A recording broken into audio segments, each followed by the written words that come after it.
Hi friends, मैं दीपक डिडवानिया आप सभी का स्वागत करता हूं आपके अपने यूट्यूब चैनल दीपक डिडवानिया में। फ्रेंड्स, मॉडल ऑक्सिलरीज टॉपिक का ये सेकंड वीडियो है। जैसा कि आप जानते हैं, मॉडल ऑक्सिलरीज एक बहुत ही इम्पोर्टेंट टॉपिक है ग्रामर का, और ये काफ़ी इम्पोर्टेंट बनता है एक बेसिक लर्नर के लिए भी और वे उन स्टूडेंट्स के लिए जो कॉम्पिटिशन एग्जाम की तैयारी करेंगे, क्योंकि कोई भी ऐसा कॉम्पिटिटिव एग्जाम नहीं है जिसमें इससे रिलेटेड क्वेश्चन नहीं पूछा जाता हो। फ्रेंड्स, फर्स्ट वीडियो में हमने डिस्कस किया था some basic information related to modal auxiliaries verb.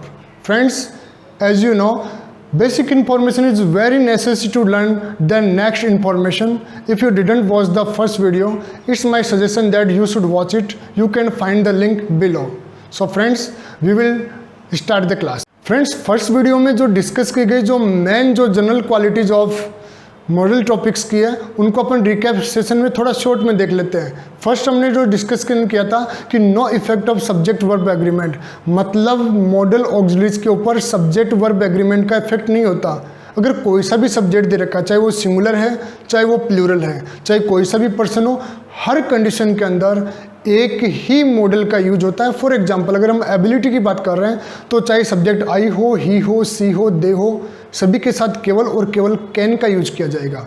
ऐसे second point, two modal auxiliaries can't be use together, दो मॉडल ऑक्सिलरीज का यूज कभी भी साथ नहीं हो सकता। अगर आता है तो ये एरर होता है। एक दो बार इससे रिलेटेड क्वेश्चन पूछा भी गया एरर के रूप में, और दो ऑक्सिलरीज एक साथ दे दी तो दो में से केवल एक का ही यूज क्या माना जाएगा, करेक्ट माना जाएगा। ओके फ्रेंड्स, जो थर्ड हमने इंफॉर्मेशन ली थी कि modal auxiliaries are always used as auxiliary first, not as auxiliary second and auxiliary third. मतलब ऑक्सिलरी जो मॉडल ऑक्सिलरीज है वो केवल ऑक्सिलरी फर्स्ट के रूप में काम में आती है, ऑक्सिलरी सेकंड, थर्ड के रूप में और फोर्थ के रूप में काम में नहीं आ सकती।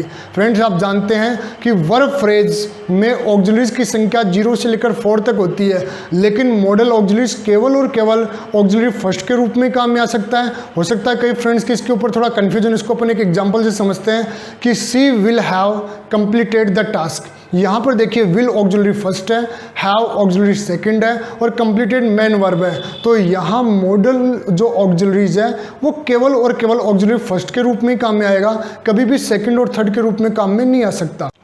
फ्रेंड्स, फोर्थ पॉइंट आपके लिए बहुत ज़्यादा इंपॉर्टेंट है, क्योंकि ऐसा कोई कॉम्पिटिटिव एग्जाम नहीं है जिससे इससे रिलेटेड क्वेश्चन नहीं आया हो, एरर नहीं पूछा गया हो। फ्रेंड्स, फोर्थ पॉइंट है कि base verb is used with model auxiliaries. Model auxiliaries के साथ केवल बेस वर्ब यानी फर्स्ट फॉर्म का यूज करते हैं। फर्स्ट फॉर्म को बेस वर्ब के साथ साथ अपन बेयर इन्फिनिटिव भी बोल सकते हैं। सो केवल मॉडल के साथ फर्स्ट फॉर्म का यूज ही करेक्ट माना जाएगा।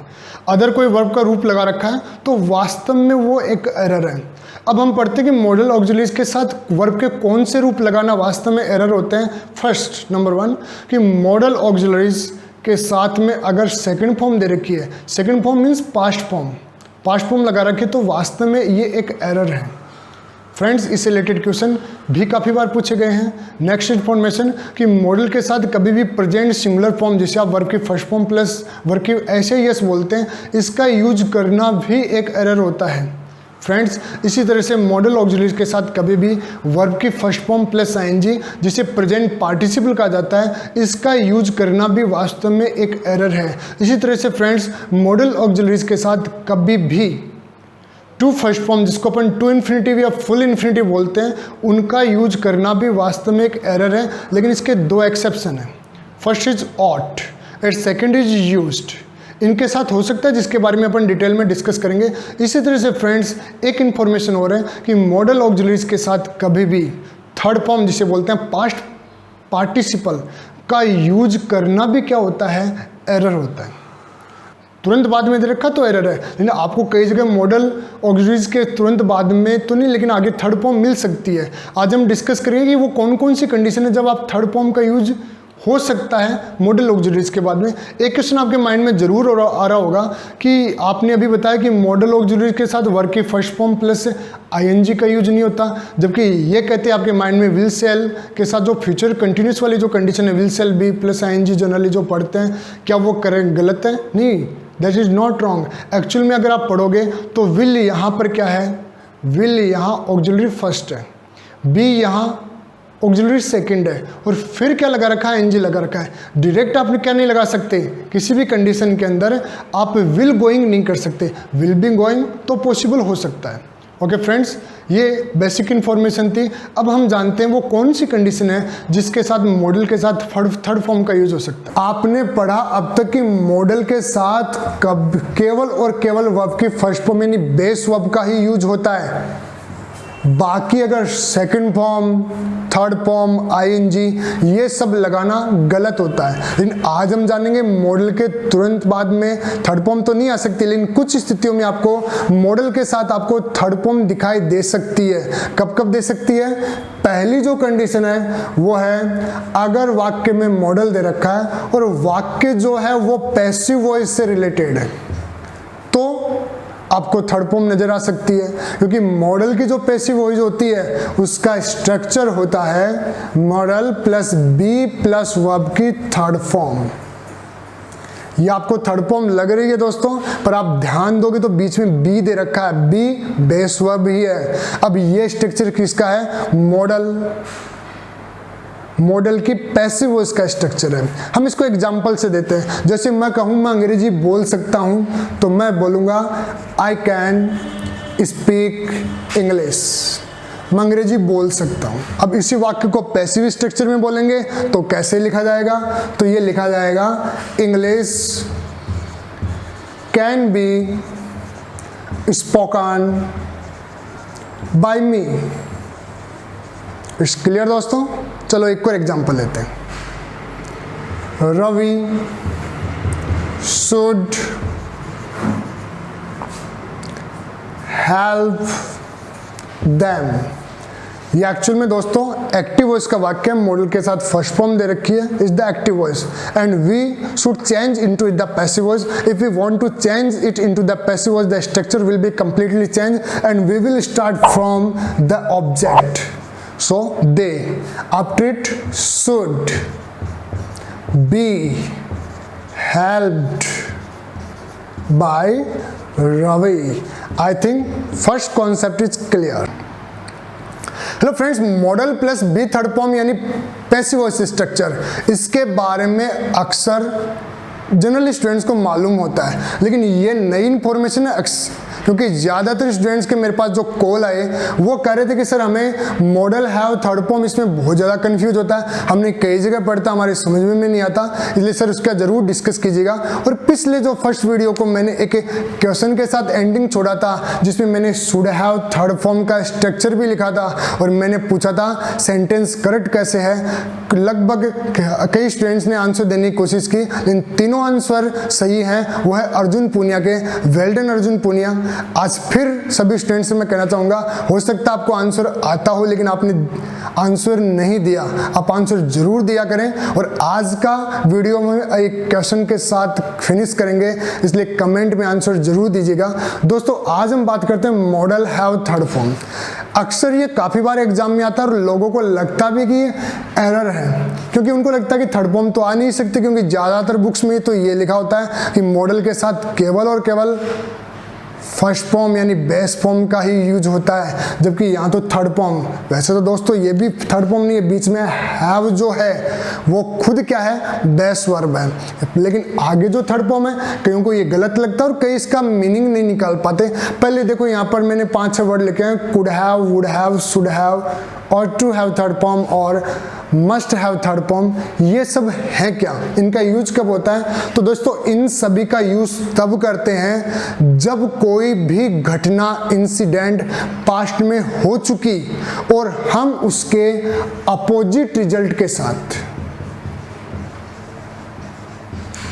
डिस्कस करें, मतलब जैसा रिजल्ट था उसके बिल्कुल अपोजिट के रिजल्ट के साथ हम डिस्कस करें कि ऐसा हो सकता था, ऐसा होना चाहिए था, तब हम इन स्ट्रक्चर्स का यूज करते हैं। जैसे आपने अक्सर देखा है कि इंडिया मैच हार गई और हम कह सकते हैं इंडिया मैच जीत सकती थी। रियल में तो इंडिया मैच हार चुकी, लेकिन हम उसके अपोजिट रिजल्ट के साथ हम डिस्कस कर रहे हैं कि इंडिया मैच जीत सकती थी, तो हम बोलेंगे India could have won the match. It's clear. मैं कहूँ आपसे कि तुम्हें पार्टी अटेंड करनी चाहिए, प्रेजेंट में कह रहा हूँ you should attend the party. लेकिन अगर मैं इसी बात को ये कहूँ कि तुम्हें उस दिन पार्टी अटेंड करनी चाहिए थी, इसका मतलब उसने पार्टी अटेंड नहीं की और हम कह रहे हैं तुम्हें ऐसा करना चाहिए था, तो हम कहेंगे you should have attended the party that day. It's clear दोस्तों, ये तो आप जान गए कि इन सभी का यूज तब करते हैं जब घटना पास्ट में हो चुकी और हम घटित घटना के ऊपर हम विचार कर रहे हैं कि अगर ऐसा होता तो ऐसा हो जाता। इसको हम स्टडी करेंगे कंडीशनल सेंटेंस में भी, क्योंकि कंडीशन थर्ड के अंदर यही स्ट्रक्चर काम में आता है। तो दोस्तों अब हम जानते हैं इनके बीच के डिफरेंसेस को। मैं वीडियो को बीच बीच में पॉज करता हूं ताकि आपका समय खर्च ना हो। दोस्तों सबसे पहले हम स्टडी करते हैं कुड हैव थर्ड फॉर्म। इसका यूज कब करते हैं? आप सामने हिंदी देख रहे हैं कि ऐसा कर सकता था या ऐसा हो सकता था। जब आपको लगता है कि सब्जेक्ट के अंदर ये एबिलिटी तो थी, उसमें क्वालिटी तो थी, लेकिन वो ऐसा कर नहीं सका। लेकिन दोस्तों इसमें किसी प्रकार का कोई गिल्ट नहीं होता, अफसोस नहीं होता। कि जैसे मैं कहूँ कि आपके कि जैसे for example Ravi could have got that job. Ravi वह जॉब क्या कर सकता था? हत्या सकता था, बट ही डिडंट, लेकिन उसने ऐसा नहीं किया। मतलब रवि में एबिलिटी तो थी जॉब को लेने की, लेकिन उसने खुद की मर्जी से। तो दोस्तों इसमें क्या होती है? एबिलिटी तो होती है लेकिन मर्जी खुद की होती है। हम जब अपनी मर्जी से किसी काम को नहीं करें और फिर हमें लगता कि एबिलिटी होने के बावजूद ऐसा नहीं हो पाया, तो हम यूज करेंगे कुड हैव पास्ट पार्टिसिपल का। तो हम बोलेंगे could have third form. India match हार गई, उसमें क्वालिटी थी, स्कोरिंग इतना नजदीक था कि चेस किया जा सकता था और हार गई। तो हम अपोजिट रिजल्ट के साथ फिर डिस्कस करते हैं कि India could have won the match. मतलब एबिलिटी थी लेकिन जीत नहीं पाई। दोस्तों अगला है वुड हैव थर्ड फॉर्म। इसमें क्या होता है? काम किया होता या काम को कर चुका होता। मतलब यहां थोड़ा सा पछतावा शुरू होता है। आपको लगता है कि काम हो तो सकता था लेकिन किसी वजह से नहीं किया।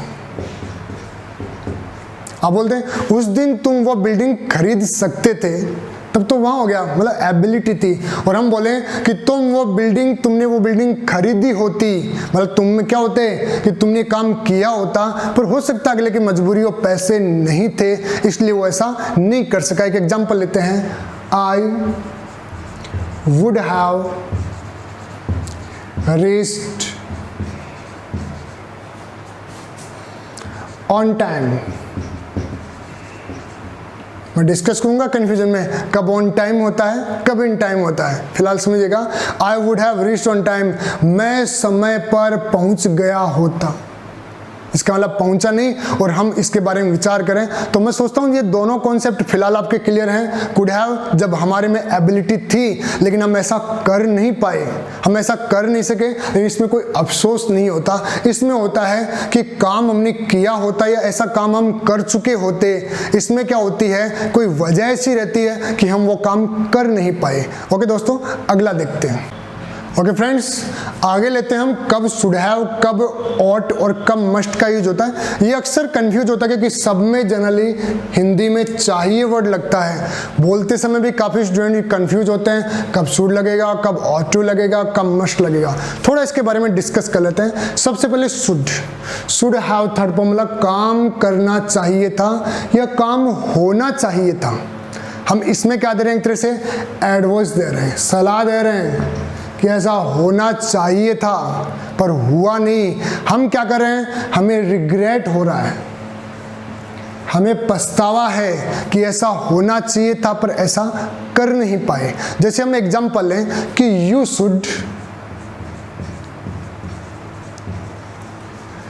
शुड हैव गॉन देयर, तुम्हें वहाँ जाना चाहिए था लेकिन गए नहीं। ये एडवाइस है, अब पछतावा है, मुझे ऐसा करना चाहिए था, मुझे तुमसे कंसल्ट करनी चाहिए थी, I should have consulted to you. So दोस्तों, इसका यूज़ तब करते हैं जब ऐसा काम होना चाहिए था। आप एक चीज़ चेक कीजिएगा, मैंने शुड हैव थर्ड फॉर्म और टू हैव थर्ड फॉर्म में दोनों में सेम लिया, काम करना चाहिए था या काम होना चाहिए था। फ़र्क किसका है इसमें दोस्तों? थोड़ा सा मॉरल की बात है। मॉरल जो होता है ना, नैतिकता की बातें होती है। जब मॉरल की बात चल रही हो, हम नैतिकता की बात कर रहे हो कि नैतिकता के कारण से ऐसा होना चाहिए था। जैसे एग्जाम्पल है कि तुम्हें अपने माँ बाप का कहना मानना चाहिए था। अब यहाँ शुड भी लगा सकते हैं कि you should have obeyed your parents, या फिर हम कह सकते हैं चूंकि इसमें मॉरल झलक रहा है तो अपन बोलेंगे you ought to have obeyed your parents। तुम्हें अपने माता पिता का कहना मानना चाहिए था। अब यहाँ क्या है, मस्ट हैव थर्ड फॉर्म, इसमें थोड़ा सा ही के कारण से थोड़ा सा स्ट्रेस लग जाता है और हमें लगता है कि तुम्हें ऐसा करना ही चाहिए था। अब इन दोनों में तो एज एडवाइस अपन दे रहे हैं, अगले को बता रहे हैं कि ऐसा होना चाहिए था। यहाँ थोड़ा जोर देके अपन किसी को स्ट्रेस के कि तुम्हें उस दिन ऐसा करना ही चाहिए था। जैसे एग्जाम्पल कि you must have paid the fees. हम शुड भी लगा सकते हैं, लेकिन मान लो कोई बच्चा एग्जाम सिर्फ फीस के नहीं चुकाई और इसलिए वो एग्जाम नहीं दे पाया, तो मैं कहते हैं यार उस दिन तुम्हें वो फीस टाइम पे चुका देनी चाहिए थी। क्या होगा? You must have paid the fees on time. So दोस्तों, मैं समझता हूं ये कंफ्यूजन बिल्कुल आपके माइंड से क्लियर है कि कब शुड हैव, कब वुड हैव, कब मस्ट हैव, कब ought to have का यूज करते हैं। अगर आपको फिर भी कोई कंफ्यूजन है तो कमेंट बॉक्स में जरूर लिखिएगा। अब मैं वीडियो का एंडिंग करता हूं एक इंटरेस्टिंग क्वेश्चन के साथ। ओके दोस्तों, आज का क्वेश्चन मैंने बोर्ड के ऊपर लिखा है 4 सेंटेंस और बिल्कुल सेम है कि you could have completed your graduation from that college. मैंने कुड, वुड, शुड और मस्ट का यूज किया है। आपको बताना है कि ये सेंटेंस में डिफरेंस क्या है, ताकि ये मालूम चले कि आपने वीडियो को कितनी अच्छी तरह से समझ पाए हैं। दोस्तों, आंसर कमेंट बॉक्स में जरूर लिखिएगा। और एक बात और दोस्तों, अगली जो क्लास है उसमें हम मॉडल से रिलेटेड जो सबसे ज़्यादा जो कन्फ्यूजन डेवलप होता है कि एबिलिटी के लिए 7-8 मॉडल्स जो यूज होते हैं, किसमें कब डिफरेंस है, कब कैन आएगा, कब मे आएगा, कब मस्ट आएगा, कब शुड आएगा। ऐसे ही ड्यूटी के लिए बहुत सारे मॉडल्स यूज आते हैं, तो कौन कौन से मॉडल अपन यूज करेंगे ये सारा डिस्कस करेंगे हम अगली क्लास में। तब तक के लिए गुड बाय।